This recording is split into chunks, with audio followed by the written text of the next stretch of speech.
नमस्कार मित्रों, बहुत बहुत स्वागत है आपका चैनल संकल्प एकेडमी पर। आज की इस क्लास में हम कृष्ण काव्यधारा के प्रश्नों को लेने वाले हैं।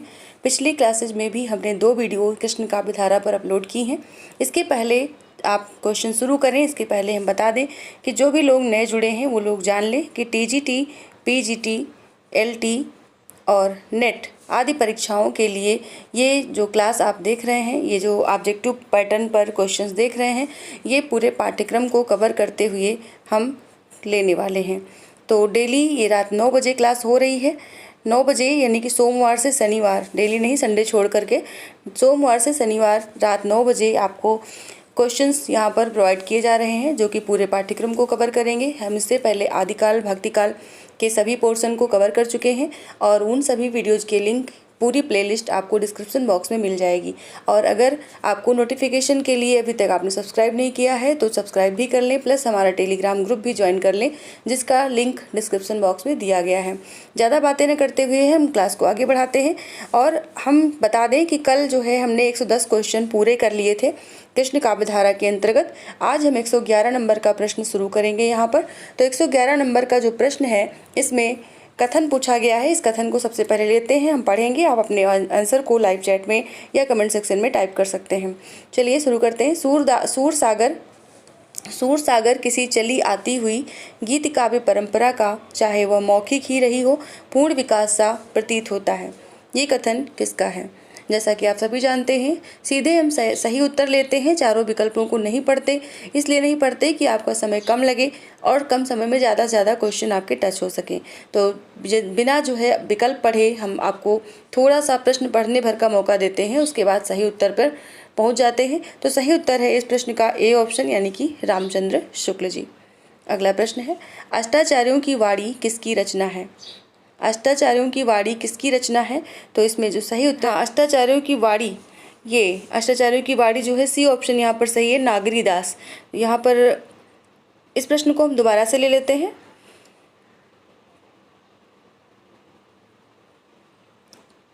अगला प्रश्न है, अष्टाचार्यों की वाणी किसकी रचना है? जिसका सही उत्तर है सी ऑप्शन, यानी कि नागरीदास। अगला प्रश्न है, बिहारिन जी की वाणी के रचनाकार कौन है? तो इसका जो सही उत्तर है वो है सी ऑप्शन, बिहारिन दास। अगला प्रश्न है, प्रसिद्ध रचना प्रेम वाटिका के रचनाकार कौन है? प्रसिद्ध रचना प्रेम वाटिका के रचनाकार कौन है? तो इसका जो सही उत्तर है वो है रसखान, यानी कि डी ऑप्शन। अगला प्रश्न है,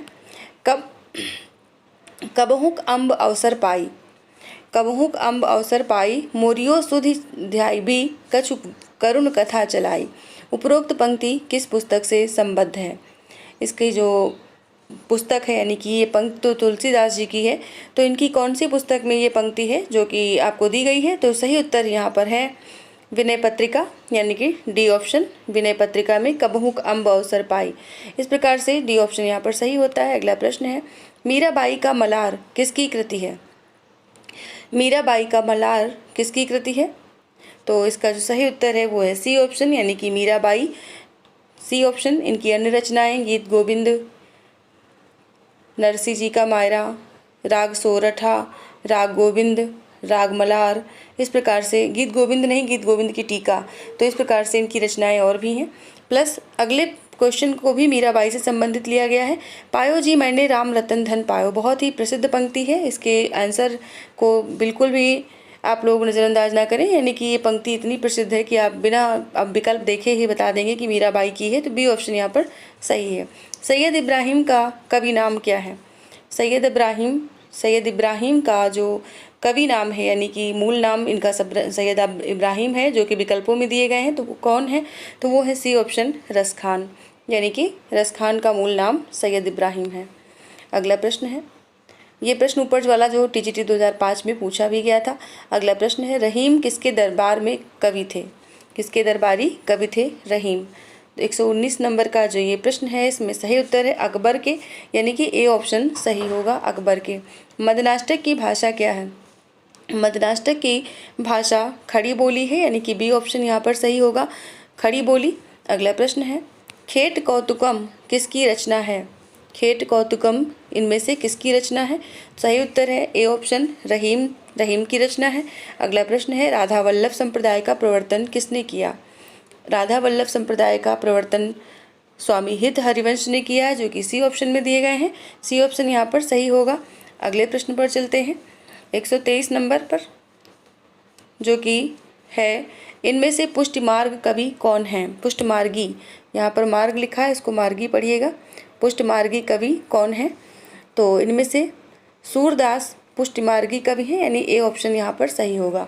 जैसा कि आपने पिछली क्लास में पढ़ा था कि वल्लभ संप्रदाय का प्रवर्तन जो है स्वामी हित हरिवंश ने किया है, और जो वल्लभाचार्य थे उनका भक्ति का जो मार्ग था अपनाया था, उन्होंने पुष्टि मार्ग अपनाया था। और सूरदास जी वल्लभाचार्य के शिष्य हैं, इसलिए इनकी जो भक्ति है यानी कि जो ये पुष्टि मार्ग है, ये इसके अनुयायी हैं सूरदास जी। तो पुष्टि मार्ग वल्लभाचार्य जी द्वारा प्रतिपादित एक प्रकार का मत है, और इन्होंने वल्लभ संप्रदाय की स्थापना भी की थी, लेकिन प्रवर्तन जो है वो स्वामी हित हरिवंश ने किया है। अगला प्रश्न है, रुद्र संप्रदाय की स्थापना किसने की।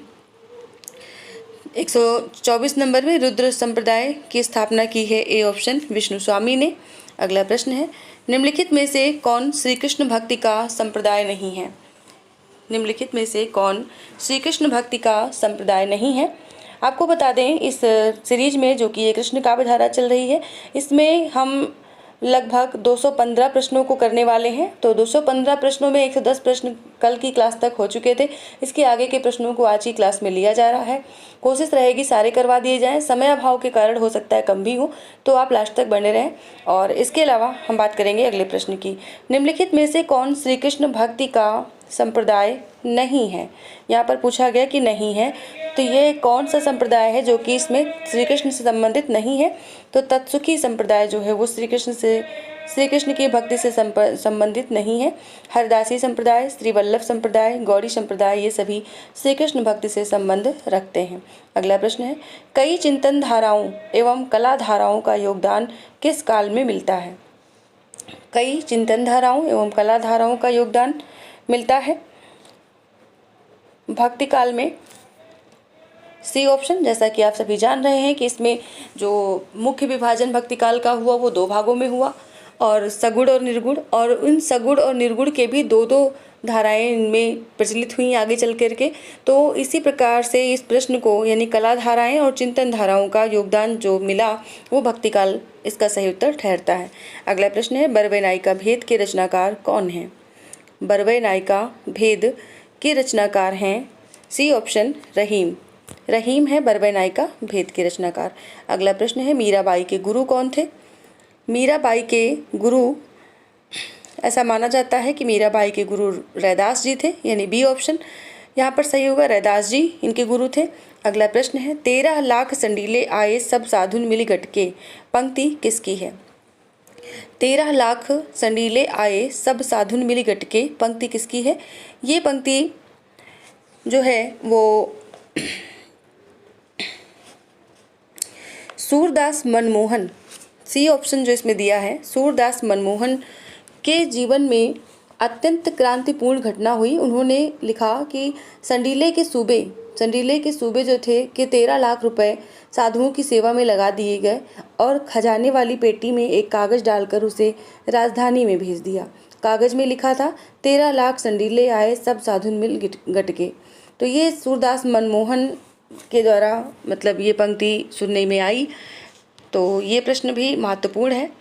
अगला प्रश्न है, तुलसीदास की कौन सी रचना भ्रमर गीत परंपरा के अंतर्गत आती है। प्रश्न जो है बहुत ही अच्छे से संयोजन प्रश्नों का किया गया है।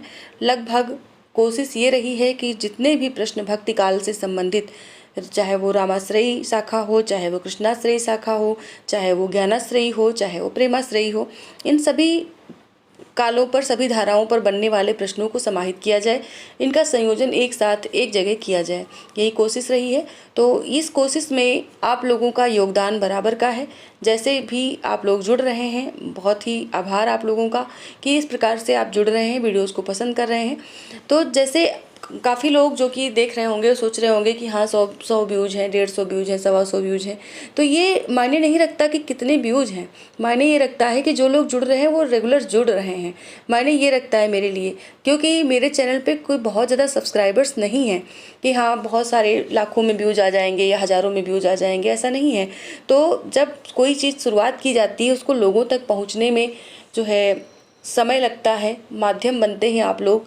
तो आप ही लोगों के ऊपर डिपेंड करता है कितने लोगों तक पहुंचाएंगे, कहाँ कहाँ शेयर करेंगे, और उसके बाद ही किसी की जो है पब्लिसिटी होती है और फिर जा कर के वो कहीं फेमस होता है। मुझे फेमस होने की कोई चाह नहीं है, मुझे बस इतना है कि हाँ जितने भी कंटेंट यहाँ पर दिए जा रहे हैं वो उन लोगों तक पहुँचे जो कि पढ़ाई के लिए समर्पित हैं, यानी अपने जीवन में एक लक्ष्य को पाना ही चाहते हैं लेकिन उनके पास संसाधन नहीं है। तो इस प्रकार से वो कहीं न कहीं से यहाँ से जुड़ के कुछ लाभ पा सकें अपनी परीक्षा की तैयारी को देखते हुए। बस यही उद्देश्य है, इसके सिवा कोई उद्देश्य नहीं। आप सभी लोग जो पुराने से मुझसे जुड़े हैं वो सभी लोग बहुत अच्छे से जानते हैं। चलिए हम बात करते हैं इस क्वेश्चन की कि जो कि पूछा गया कि तुलसीदास की कौन सी रचना भ्रमर गीत परंपरा के अंतर्गत आती है। तो इसमें जो सही उत्तर है वो है कृष्ण गीतावली। बी ऑप्शन यहाँ पर सही होगा, कृष्ण गीतावली। अगला प्रश्न है, किस संप्रदाय में कृष्ण को रस व राधा को रति कहा गया है। बहुत अच्छा क्वेश्चन है। किस संप्रदाय में कृष्ण को रस व राधा को रति कहा गया है। तो ये कहा गया है वैष्णव सहाजिया संप्रदाय में। वैष्णव सहाजिया संप्रदाय में रस व राधा को, कृष्ण को रस व राधा को रति कहा गया है। ये बंगाल का एक संप्रदाय था। अगला प्रश्न है, किसने सूरसागर को अन्योक्ति एवं उपालंभ काव्य कहा है। किसने सूरसागर को अन्योक्ति एवं उपालंभ काव्य कहा है। तो ये कहा है डॉक्टर नगेंद्र ने। ए ऑप्शन यहाँ पर सही होगा। अगला प्रश्न है, पुराणों में कृष्ण के किस स्वरूप का चित्रण हुआ है। पुराणों में जो पुराण हमारे हैं उनमें कृष्ण का जो स्वरूप चित्रित किया गया है वो किस प्रकार का है। वो सी ऑप्शन यानी कि लोक रंजक रूप में उनका चित्रण किया गया है। अगला प्रश्न लेंगे। अगला प्रश्न है, अष्टछाप के कवियों में आयु के आधार पर सबसे वरिष्ठ कवि कौन माने जाते हैं। जो अष्टछाप के 8 कवि हैं उनमें सबसे वरिष्ठ यानी कि सबसे बड़े उनमें से कौन माने जाते हैं आयु के आधार पर। तो सबसे वरिष्ठ कवि जो हैं वो कुंभन दास माने जाते हैं, यानी कि बी ऑप्शन सही होगा। अभी आपको यहाँ पर एक क्रम भी हम बता देते हैं। सबसे पहले कुंभन दास आते हैं, फिर सूरदास आते हैं, फिर परमानंद दास आते हैं, फिर कृष्णदास आते हैं। अब क्योंकि सबके याद करने का तरीका अलग है, जैसे मैंने याद किया था कि कुसुपक्र यानी कि जो ये शुरुआत के 4 कवि हैं इनका नाम हम उनके पहले अक्षर से ले लेते हैं कुसुपक्र, और इसका मतलब कु से कुंभन दास, सु से सूरदास, प से परमानंद दास, कृ से कृष्णदास। फिर है गोची चनन। तो इस प्रकार से इनका जो क्रम है, अनुक्रम है, वो इस प्रकार से स्पष्ट होता है, यानी कि अष्टछाप के कवियों में सबसे छोटे नंददास हैं, सबसे बड़े कुंभन दास हैं। इस प्रकार से प्रश्न जो है किसी भी तरह से पूछा जा सकता है। ये भी पूछा जा सकता है कि सूरदास किस नंबर पर थे, यानी वरिष्ठता के क्रम में किस नंबर पर आते हैं। इसलिए आपको इस प्रकार से इनका क्रम याद रखना चाहिए। अगला प्रश्न है, सूरदास को भक्ति का समुद्र इनमें से किसने कहा। सूरदास को भक्ति का समुद्र किसने कहा है। तो सी ऑप्शन यानी कि वल्लभाचार्य ने कहा है। अगला प्रश्न है, अष्टछाप के किस कवि की मृत्यु कुएं में गिरने से हुई। इस प्रकार के प्रश्न ज़्यादातर नेट की एग्जाम में पूछे आते हैं, बहुत ही डीप पूछे आते हैं। तो जो लोग नेट के लिए देख रहे हैं वीडियोज उनके लिए प्रश्न काफ़ी अच्छे हैं। तो सूरदास अष्टछाप के किस कवि की मृत्यु कुएं में गिरने से हुई है। तो ये इसका जो सही उत्तर है वो बी ऑप्शन कृष्णदास। कृष्णदास जो हैं इनके लिए किंवदंती है कि एक बार ये कुआं बनवाते समय उसी में गिर जाते हैं और उसी समय गिर जाने से उनकी मृत्यु हो जाती है। तो इसका जो सही उत्तर है वो होंगे कृष्णदास। अगला प्रश्न है, जंबनाथ जी का समय माना जाता है। जंबनाथ जी का समय क्या माना जाता है। सही उत्तर लेंगे 1451 से 1523, यानी कि सी विकल्प यहाँ पर सही होगा, 1451 से 1523। अगला प्रश्न है, सूरदास के बाद अष्टछाप के कवियों में वात्सल्य से संबंधित ज्यादा पद लिखने वाले कवि कौन हैं। सूरदास के बाद अष्टछाप के कवियों में वात्सल्य से संबंधित ज्यादा पद लिखने वाले कवि कौन हैं। तो इसमें जो सही उत्तर है वो है डी ऑप्शन परमानंद दास। अष्टछाप के कवियों में जो सूरदास ने अपनी विशिष्टता रखी वात्सल्य रस पर वर्णन करके, तो वात्सल्य के लिए जो सबसे पहले सूरदास जी जाने जाते हैं, उसके बाद वात्सल्य पर सबसे ज़्यादा लिखने वाले कवि जो हैं वो परमानंद दास हैं, और इनके जो अधिकांश पद हैं वो बाल लीला पर आधारित हैं, यानी कि बाल लीला विषयक हैं। अगला प्रश्न है, नंददास और बारहमासा शैली में रचित कौन सी रचना है? नंददास द्वारा बारहमासा शैली में रचित कौन सी रचना है इनमें से? तो देखिए ध्यान से, यहाँ पर एक चीज़ देखिएगा, यहाँ पर विहर लिखा हुआ है जो कि होना चाहिए विरह, यानी कि विरह मंजरी। तो 139 यानी कि इसका जो सही उत्तर है वो यही है, ए ऑप्शन विरह मंजरी। ये बारहमासा शैली में रचित है जो नंददास ने जिसकी रचना की है। अगला प्रश्न है, निम्बार्क संप्रदाय में निम्बार्काचार्य को किसका अवतार माना जाता है? निम्बार्क संप्रदाय में निम्बार्काचार्य को किसका अवतार माना जाता है? तो इसमें जो सही उत्तर है वो है कृष्ण के सुदर्शन चक्र का। डी ऑप्शन यहाँ पर सही होगा, कृष्ण के सुदर्शन चक्र का। अगला प्रश्न है, कीर्तनावली किसकी रचना है? कीर्तनावली इनमें से किसकी रचना है? तो ये ऑप्शन सही होगा, सी यानी कि वल्लभाचार्य की। अगला प्रश्न है, वल्लभ संप्रदाय के अंतर्गत जो भक्त भगवान पर पूर्ण आश्रित रहता है तथा सर्वदा ईश्वर का गुणगान करता है वो क्या कहलाता है? वल्लभ संप्रदाय से संबंधित प्रश्न है। तो इसमें जो भक्त भगवान पर पूरी तरह से आश्रित रहता है और हमेशा ईश्वर का गुणगान करता है उसे क्या कहा जाता है? तो जो ऐसा भक्त है वो कहा जाता है शुद्ध पुष्टि भक्त, यानी कि बी ऑप्शन इसमें सही होगा, शुद्ध पुष्ट भक्त। और आप जो इसके जो देख रहे हैं प्रकार, यानी कि वल्लभ संप्रदाय के अंतर्गत जो भक्त के प्रकार माने गए हैं वो सामने लिखे हुए हैं कि प्रवाह पुष्टि भक्त, मर्यादा पुष्टि भक्त, पुष्ट पुष्टि भक्त, शुद्ध पुष्टि भक्त। तो अब क्योंकि प्रश्न इस तरह से बना दिया गया, चारों ही प्रकार के भक्त आपके सामने रखे हुए हैं और साथ में प्रश्न इस प्रकार से कि हाँ कौन सा भक्त जो है वो हमेशा ईश्वर का गुणगान करता है और हमेशा भगवान पर पूर्ण आश्रित रहता है, तो वो शुद्ध पुष्टि भक्त है। अगला प्रश्न है, महापुरुबिया शाखा किससे संबंधित है? 143 नंबर पर महापुरुबिया शाखा किससे संबंधित है? तो इसका जो सही उत्तर है वो है शंकर देव से, सी ऑप्शन शंकर देव से संबंधित है महापुरुबिया शाखा। अगला प्रश्न है, महानुभाव संप्रदाय के प्रवर्तक कौन है? तो महानुभाव संप्रदाय के प्रवर्तक हैं ए ऑप्शन चक्रधर, जिन्होंने महानुभाव संप्रदाय का प्रवर्तन किया है। अगला प्रश्न,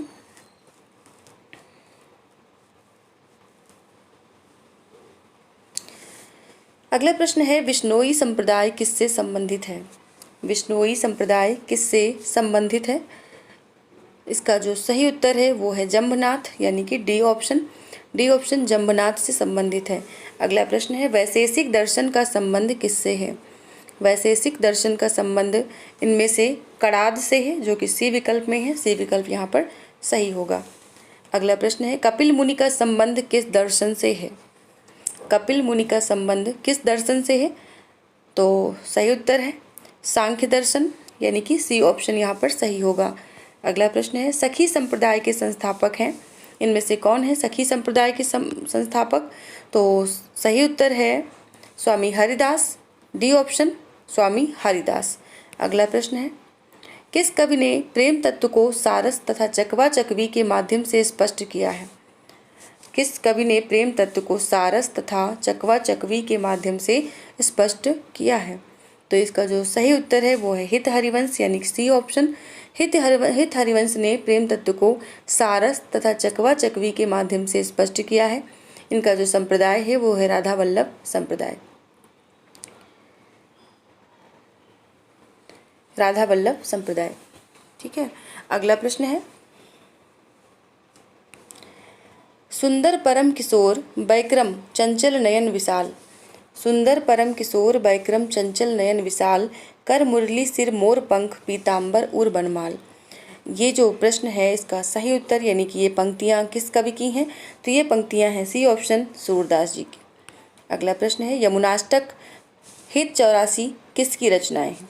यमुनाष्टक और हित 84 किसकी रचनाएं हैं? तो ये हैं हित हरिवंश की, यानी कि बी ऑप्शन यहाँ पर सही होगा। अगला प्रश्न है, निम्नलिखित में से किसे कृष्ण की बंसी का अवतार माना जाता है? कृष्ण की बंसी का अवतार, अभी आपने ऊपर देखा कि कृष्ण के सुदर्शन चक्र का अवतार निम्बार्काचार्य को माना जाता है।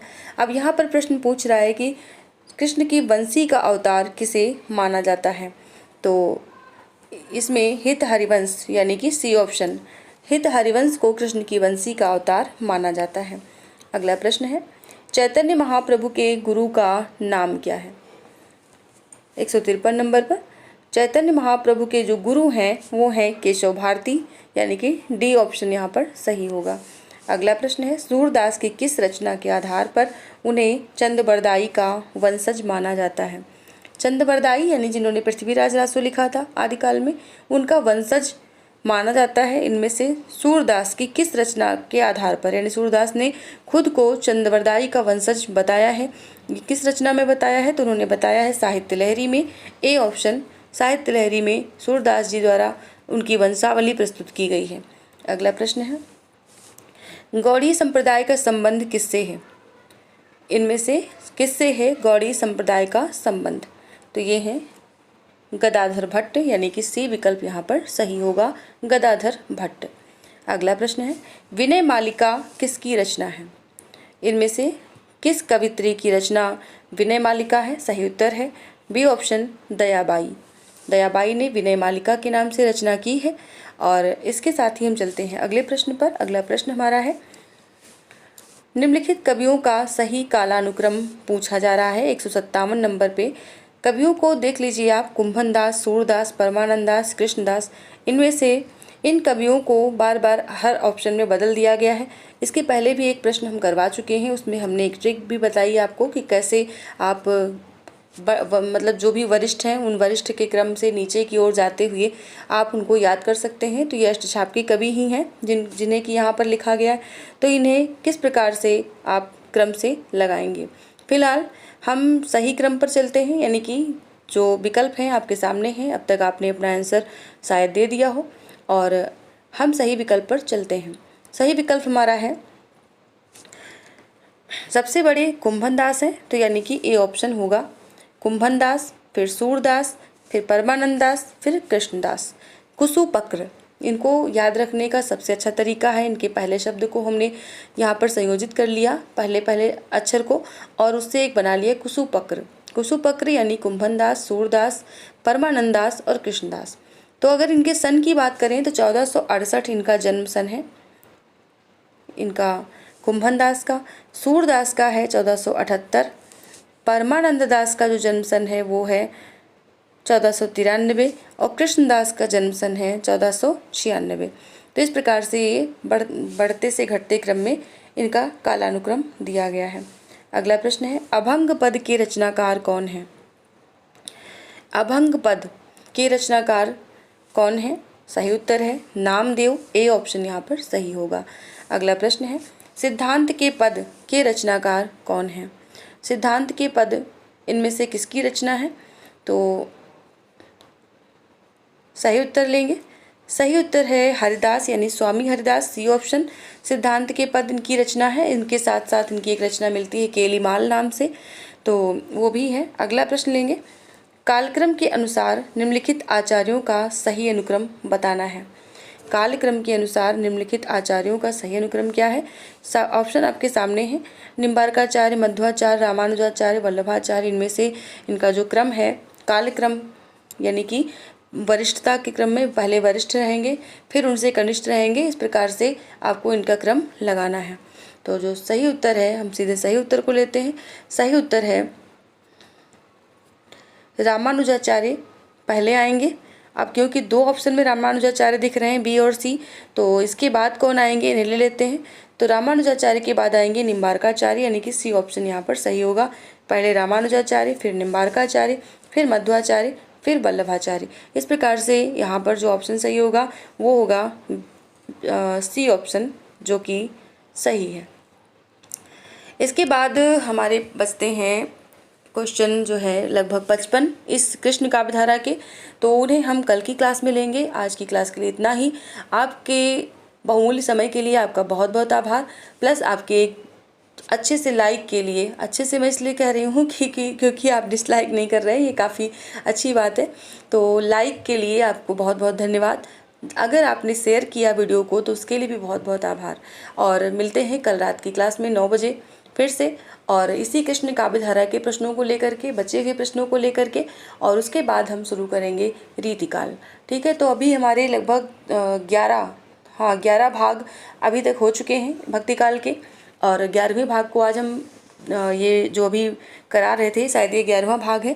और इसमें लगभग हमने कोशिश की है 50 से 60 प्रश्नों को लेने की, और इसके बाद में हम पूरे इसी तरह के टॉपिक को कवर करेंगे क्वेश्चन के माध्यम से, वस्तुनिष्ठ प्रश्नों के माध्यम से। और इसके बाद हम भक्तिकाल ख़त्म होने के बाद हम जो है वो लेंगे रीतिकाल। ठीक है, तो इसके पहले की जो वीडियोज़ हैं वो चैनल पे पोस्ट हैं यानी अपलोड हैं, और डिस्क्रिप्शन में भी आपको मिल जाएंगी, इसकी प्लेलिस्ट भी मिल जाएगी, वहाँ से भी आप वीडियोज़ को ढूंढ सकते हैं, देख सकते हैं।